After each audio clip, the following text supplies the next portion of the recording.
महकमे wild life ने मोनाल और ला मोंताना का कब्जा हासिल कर लिया।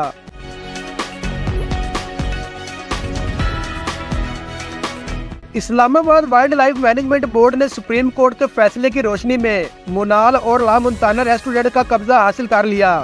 वाइल्ड लाइफ मैनेजमेंट बोर्ड के तर्जुमान के मुताबिक मोनाल और ला मोंताना रेस्टोरेंट का कब्जा सुप्रीम कोर्ट के फैसले की रोशनी में हासिल किया गया। फैसले के तहत महकमे वाइल्ड लाइफ और जलीय इंतजामिया ने मोनाल और ला मोंताना को सील कर दिया।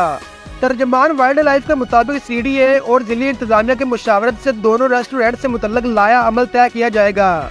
वाज़ेह रहे कि सुप्रीम कोर्ट ने अपनी आखिरी समाअत में इस्लामाबाद हाई कोर्ट के साबिक चीफ जस्टिस अतर मिनुल्लाह का फैसला बरकरार रखा था। सुप्रीम कोर्ट की जानिब से जारी फैसले में कहा गया था कि 11 सितंबर से वाइल्ड लाइफ बोर्ड मोनाल का कंट्रोल संभाले, CDA और पुलिस की मदद से कब्जा लिया जाए, रेस्टोरेंट्स को जाने वाले रास्ते बैरियर लगाकर बंद किए जाए।